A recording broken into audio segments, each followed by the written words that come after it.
Assalamualaikum warahmatullahi wabarakatuh. Saya Rifdadina Risti, mahasiswa semester 5 dengan NIM D101-19091, jurusan Ilmu Hukum di Universitas Tadulako. Pada video kali ini, saya akan membahas tentang pembuktian peradilan tata usaha negara yang merupakan salah satu subtopik dalam mata kuliah Hukum Acara dan Praktek Peradilan Tata Usaha Negara. Ada 4 pokok-pokok pembahasan yang akan saya jelaskan kali ini, yaitu yang pertama, pengertian pembuktian, kedua, kekuatan pembuktian, ketiga, alat bukti pembuktian, keempat adalah tahapan pembuktian. Pertama-tama yang akan saya bahas yaitu apa sih pengertian dari pembuktian. Saya mengambil 2 pengertian dari para ahli, yaitu yang pertama dari Duan Syahrani. Beliau menyatakan bahwa pembuktian adalah penyajian alat-alat bukti yang sah menurut hukum kepada hakim yang memeriksa suatu perkara guna memberikan kepastian tentang kebenaran peristiwa yang dikemukakan. Pendapat yang kedua itu pendapat dari Abdul Qadir Muhammad.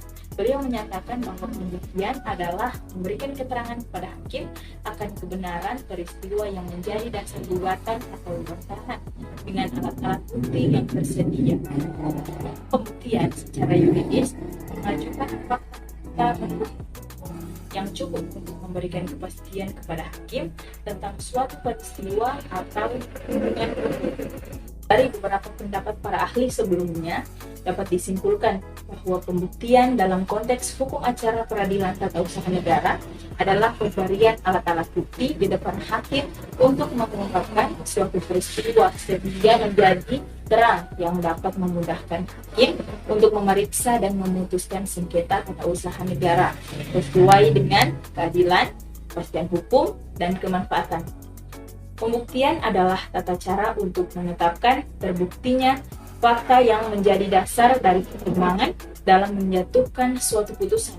Fakta yang dimaksud terdiri dari 2 fakta, yaitu yang pertama, ada fakta hukum, yaitu kejadian-kejadian atau keadaan yang eksistensinya tergantung dari penerapan peraturan perundang-undangan. Yang kedua, ada fakta biasa. Fakta biasa yaitu kejadian atau keadaan-keadaan yang juga ikut menentukan adanya fakta hukum tertentu. Pembahasan kedua yaitu kekuatan pembuktian dalam peradilan tata usaha negara.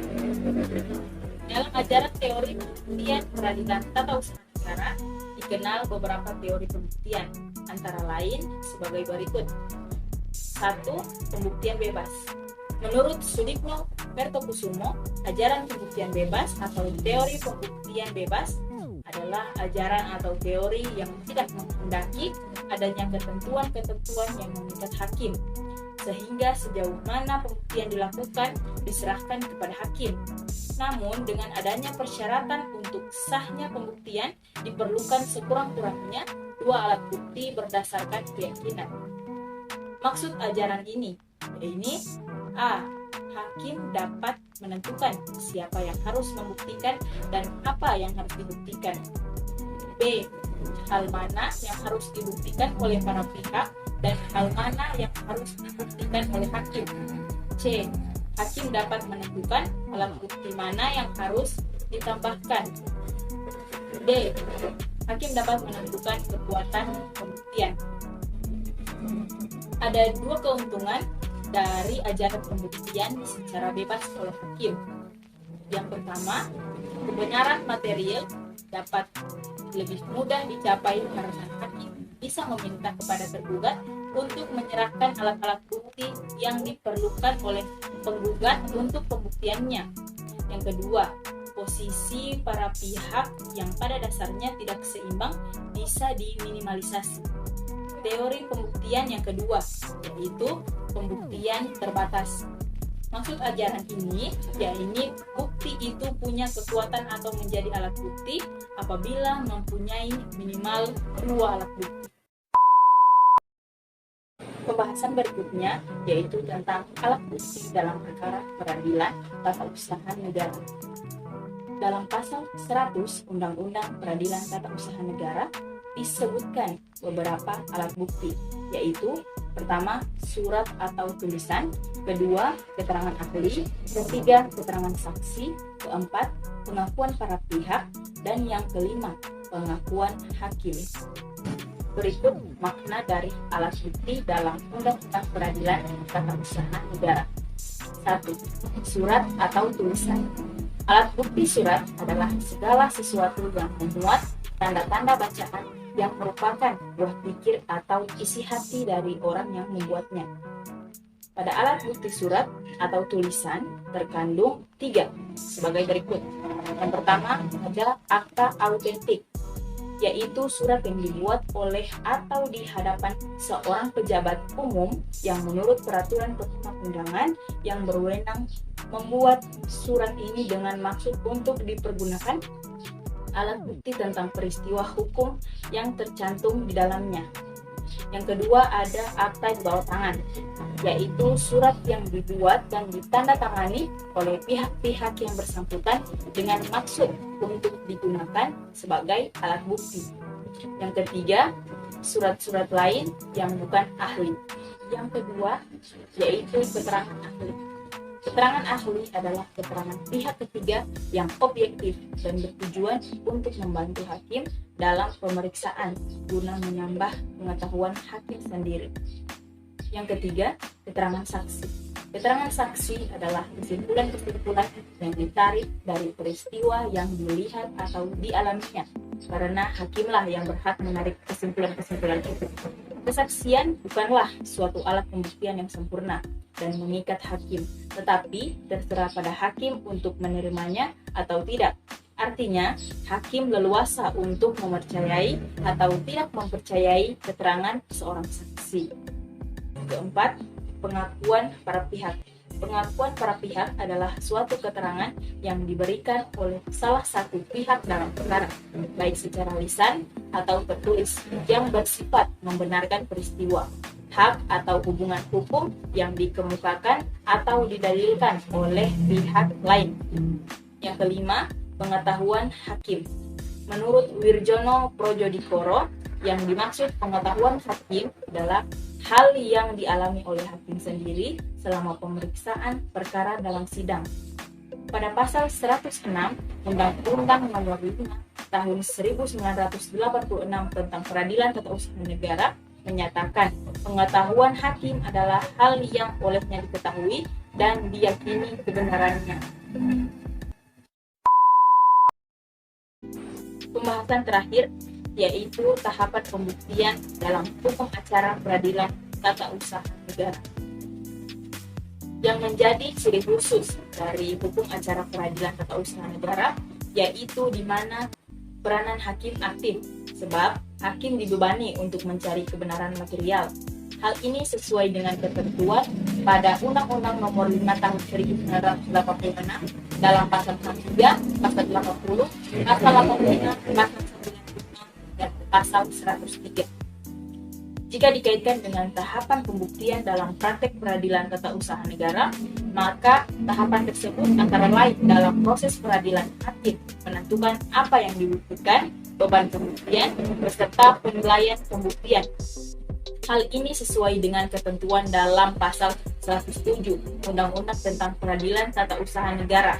Akan tetapi, ketentuan ini terbatas, sebagaimana dimaksud dalam pasal 100 yang menentukan secara eliminatif alat-alat bukti yang dapat digunakan, yaitu surat atau tulisan, keterangan saksi ahli, saksi biasa, pengakuan para pihak, dan pengetahuan hakim. Proses selanjutnya adalah hakim secara aktif mencari bukti-bukti yang ada di tangan pejabat tata usaha negara. Dalam tahapan ini, hakim harus memberikan kesempatan yang sama antara kedua belah pihak yang bersengketa dengan tujuan menjaga asas persamaan kedudukan hukum bagi kedua belah pihak yang berperkara. Hal ini diatur dalam pasal 85 Undang-Undang Peradilan Tata Usaha Negara. Berikut bunyi dari pasal 85. Ayat 1. Untuk kepentingan pemeriksaan Dan apabila hakim ketua sidang memandang perlu, ia dapat memerintahkan pemeriksaan terhadap surat yang dipegang oleh pejabat tata usaha negara atau pejabat lain yang menyimpan surat, atau meminta penjelasan dan keterangan tentang sesuatu yang bersangkutan dengan sengketa. 2. Selain hal sebagaimana dimaksud dalam ayat 1, hakim ketua sidang dapat memerintahkan pula supaya surat tersebut diperlihatkan kepada pengadilan dalam persidangan yang akan ditentukan untuk keperluan itu. 3. Apabila surat itu merupakan bagian dari sebuah daftar, sebelum diperlihatkan oleh penyimpannya, dibuat salinan surat itu sebagai ganti yang asli selama surat yang asli belum diterima kembali dari pengadilan. 4.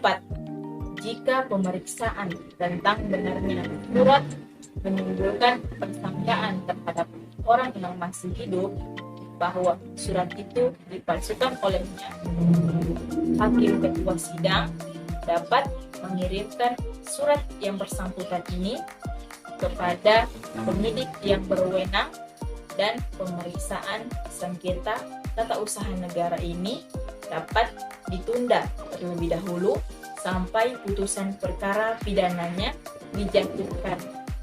Tahap berikutnya yaitu tahap membuat kesimpulan yang dibuat oleh masing-masing pihak.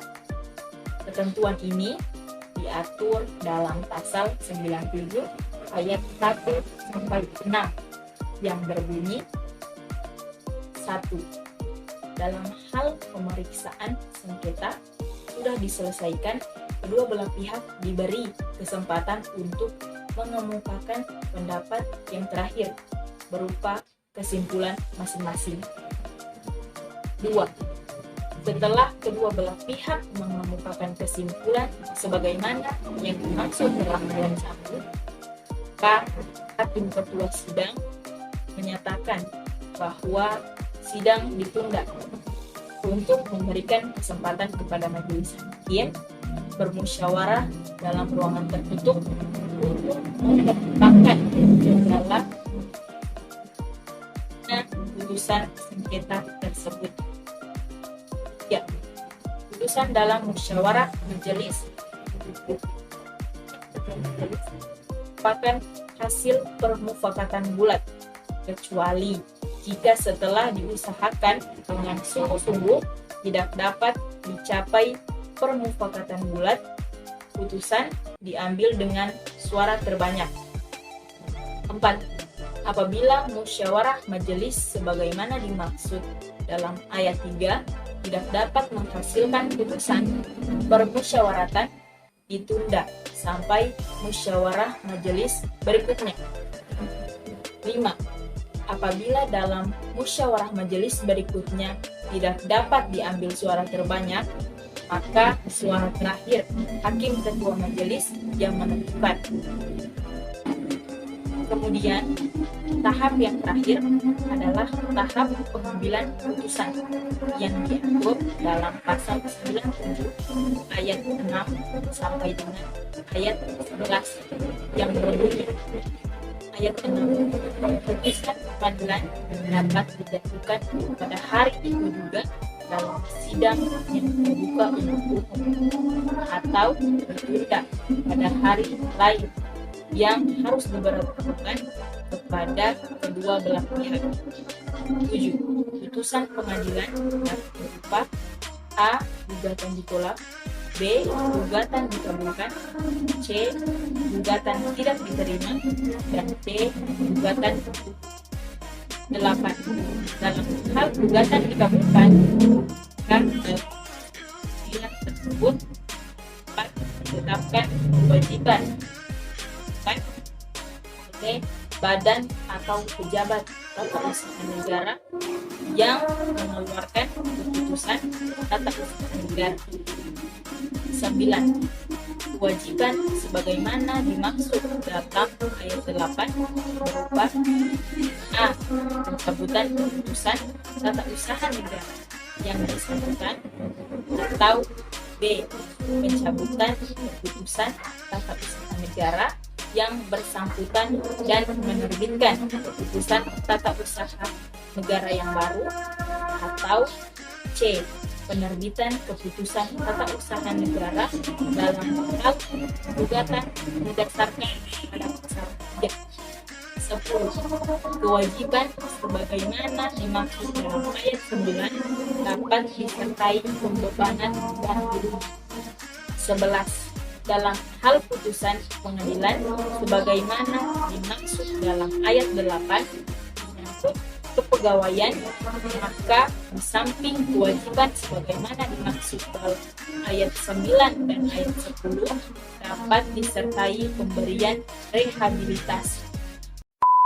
Sekian pembahasan materi tentang pembuktian dalam peradilan tata usaha negara dari saya. Semoga bermanfaat. Atas perhatiannya, saya ucapkan terima kasih. Wassalamualaikum warahmatullahi wabarakatuh.